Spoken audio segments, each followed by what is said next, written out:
If you have overstayed your visa or are currently holding a bridging visa and you want to change your status and your partner is happen to be an Australian citizen or permanent resident or eligible New Zealand citizen, then make sure you finish watching this video because I'm going to walk you through how to apply for a partner visa in order to resolve your current status. Without further ado, let's get started. Hi, in case this is the first time you see me, my name is Johnny. I'm a migration lawyer in Sydney and I post daily content on Australian migration law and policies on TikTok, Instagram and YouTube Shorts to help you to get PR faster.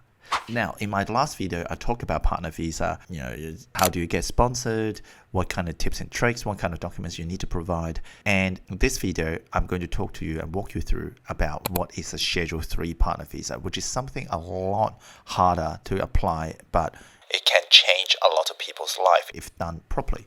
So Schedule 3 is additional schedules in the migration regulations that applies if a person is trying to apply for a partner visa, but they currently has no visa, meaning they are an unlawful non-citizens or illegal aliens in the US, which is quite mean, I think.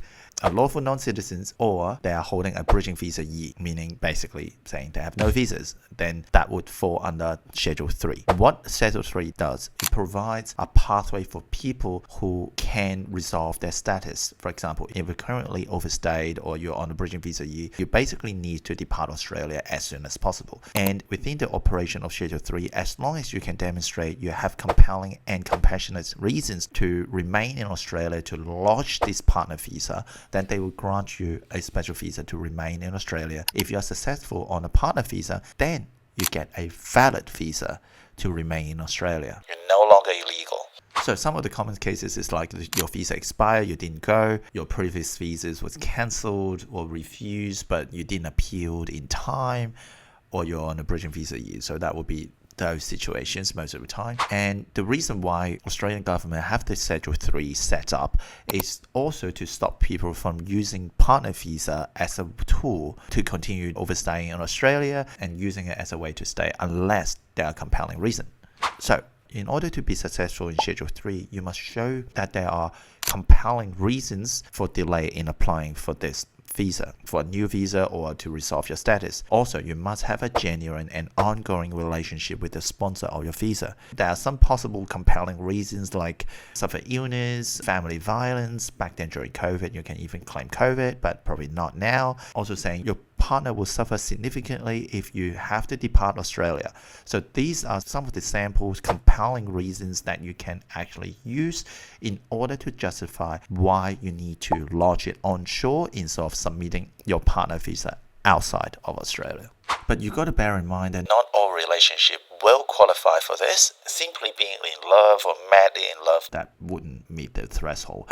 The department often refuses weak Schedule 3 visa applications, so make sure you get proper migration law advice before you consider applying for Schedule 3, because you're risking $9-something thousand in order to lodge it, so you make sure to get it done properly. So getting a Schedule 3 partner visa also makes sense if you're currently overstaying on bridging visa E. And recently, we also received a very interesting case, which is someone actually not arrested, but got removed from the society and now ended up in a migration detention center. And he chose to apply for a Schedule 3 partner visa because his partner is an Australian citizen and they've been together for a long time. So we have to submit a Schedule 3 partner visa in order to get this person out of the detention center. Otherwise, he will be locked in the detention center for an indefinite period of time until either he receives a new visa or he voluntarily remove himself.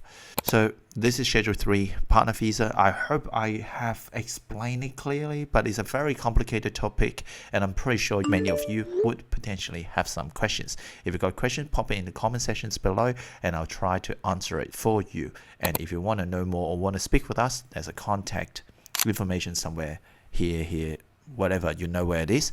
Talk to us and then we'll see what we can do to help you out. And if you haven't, make sure you hit the subscribe button, like, and share this video to your friends. And of course, I will see you in the next episode to get you PR faster.